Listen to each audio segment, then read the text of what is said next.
ఈరోజు నా first riding start చేసేసాను. ఇంటి దగ్గర నుండి పెంచలకోనకి వెళ్తా ఉన్నా.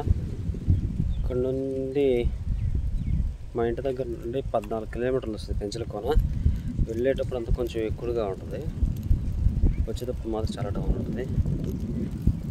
సో నా ఫస్ట్ రైడింగ్ పెంచలకోనకి స్టార్ట్ చేసేసాను. ఈరోజు నా అదృష్టం ఏంటంటే కొంచెం చల్లగా ఉంది, మబ్బులు వేసుకొని ఉంది. అర్లీ మార్నింగ్ బయలుదేరదాం అనుకున్నా. సో నేను రెడీ అయ్యి స్టార్ట్ అయ్యేసరికి ఈ టైం పెట్టింది. గోనుపల్లి గ్రామం, ఇక్కడ నుంచి ఒక 6 కిలోమీటర్లు 7 కిలోమీటర్లు వస్తుంది.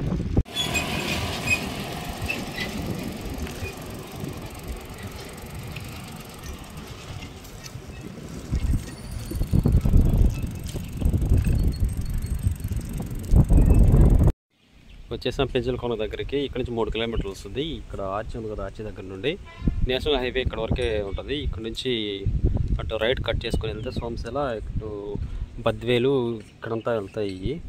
సో ఇక్కడ నుంచి లోపలికి సింగిల్ రోడ్డు ఉంటుంది. సింగిల్ రోడ్లో వెళ్ళాలి మనం ఇప్పుడు. సో గోనుపల్లి నుండి బ్రహ్మోత్సవాలప్పుడు ఉత్సవ విగ్రహాలు కూడా గోనుపల్లి నుండే వెళ్తాయి. గోనుపల్లిలో పెంచల స్వామి దేవస్థానం కూడా ఉంది. ఇదే ప్లేస్లో స్వామివారు వెళ్ళేటప్పుడు ఇక్కడ ఆగుతారు. అక్కడ ఒక పందిరి లాగేసి ఇక్కడ ఆపుతారు. నేను ఆ క్లిప్ పెడతాను మీకు, ఒకసారి చూడండి.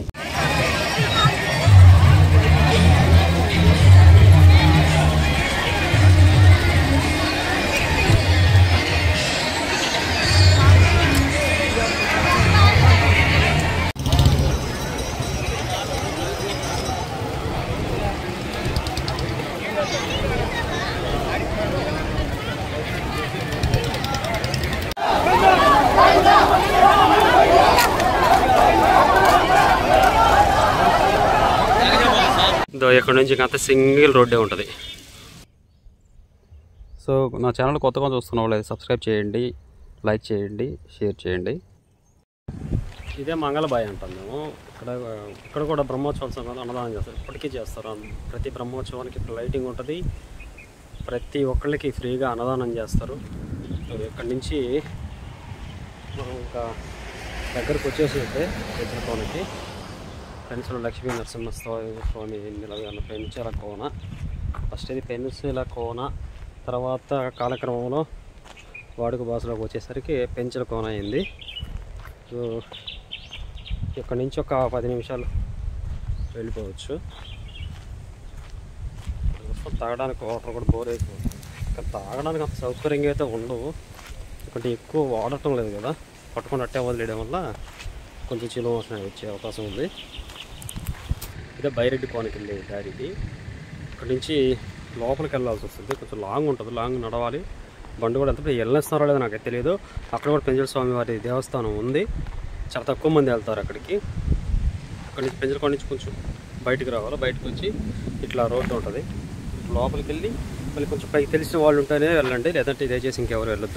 ఫైనల్ అయితే వచ్చేసాం పెంచలకోన ఎంట్రన్స్ ఆర్చి దగ్గర ఉన్నాము. ఇక్కడ నుంచి 1 కిలోమీటర్ కానీ వెళ్ళామంటే గుడి వచ్చేస్తుంది. మీరు చూస్తారు కదా, ఇదే ఎంట్రన్స్. ఇదే బస్ స్టేషను. ఆటో స్టాండ్ కూడా పక్కనే ఉంటుంది.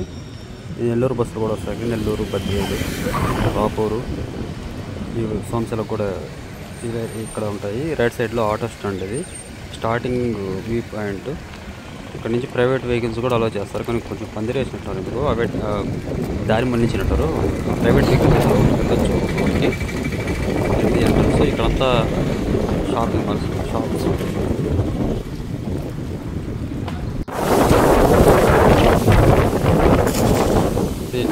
Main temple. జనాల దగ్గర తక్కువ మంది. ఇదే మెయిన్ ఎంట్రన్స్ దర్శనంకి.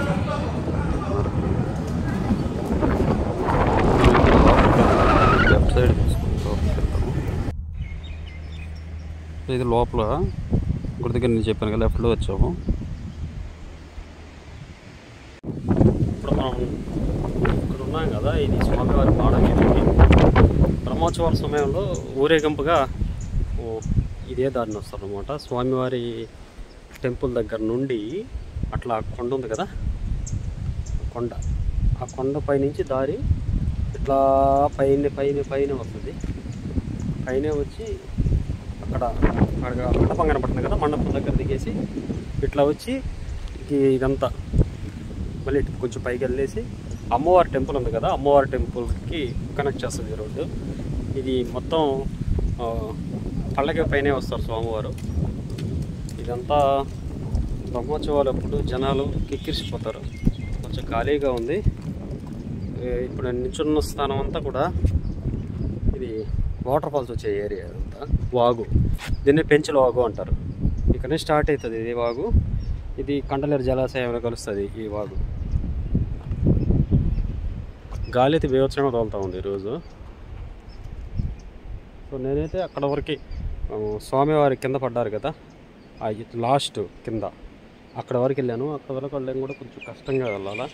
నేను వెళ్ళి కూడా 5 years అవుతుంది. ఈ మధ్యలో ఎప్పుడూ వెళ్ళలేదు. ఎప్పుడన్నా వర్షాకాలంలో అట్లా ఉంటే వాటర్ ఫాల్స్కి వెళ్ళేసి స్నానం చేసి వచ్చేవాళ్ళు. చాలా బాగుంటుంది. వాటర్ ఉంటాయి కానీ అంత ఫ్లో అయితే ఉండవు. ఇప్పటికీ వాటర్ ఉంటాయి కొద్దిగా, కాకపోతే అంత ఫ్లూయెంట్గా ఉండవు కాబట్టి మ్యాక్సిమం ఎవరు వెళ్ళరు. వర్షాకాలం సమయంలో అయితే జనాలు అదే పనిగా వాటర్ ఫాల్స్ కోసం వస్తారు ఇక్కడికి. చాలా బాగుంటుంది. అప్పుడు మీరందరూ ట్రై చేయొచ్చు. గ్రీనరీ కానీ చాలా బాగుంటుంది. దయచేసి ఆ టైంలో కూడా వెళ్ళాలి అనుకుంటే ఒంటరిగా అయితే ఎవరు వెళ్ళొద్దు, అంటే జంతువులు తిరుగుతూ ఉంటాయి కదా. సో మీరు తెలిసిన వాళ్ళతోనే, తెలియకపోయినా ఒక 4-5 ఒక బ్యాచ్ లాగా వెళ్ళండి.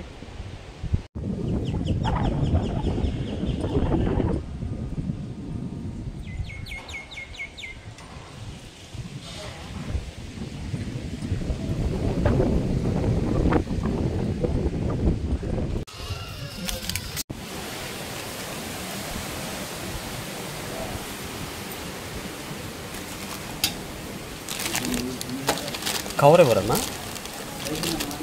సైకిల్ తీసుకున్నాను.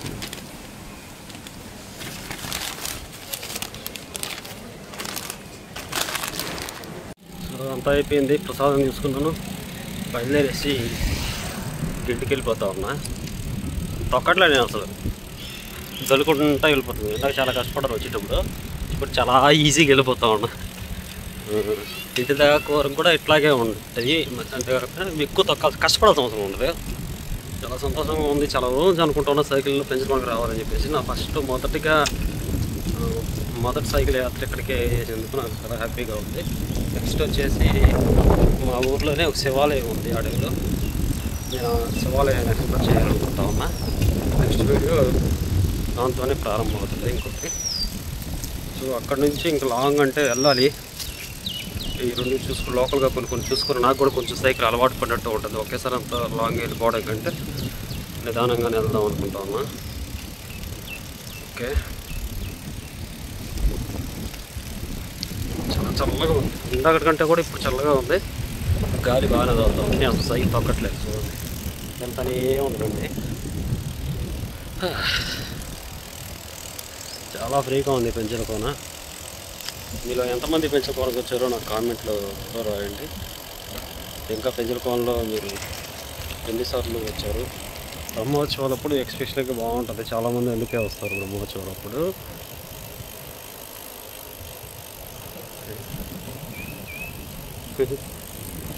చెప్పాను కదా అసలు పక్కడమే లేదు. ఇలాగే కూర్చొని వెళ్ళిపోతూ ఉండదు. ఇంకా ప్రశాంతంగా కూర్చోవడం, హ్యాండిల్ తిప్పుకుంటూ పోతూ ఉండదు.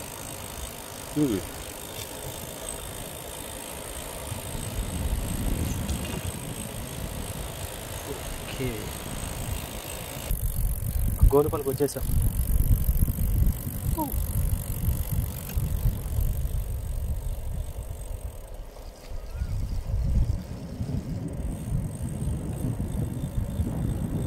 అంతే.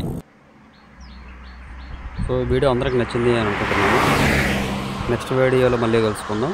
జై హింద్.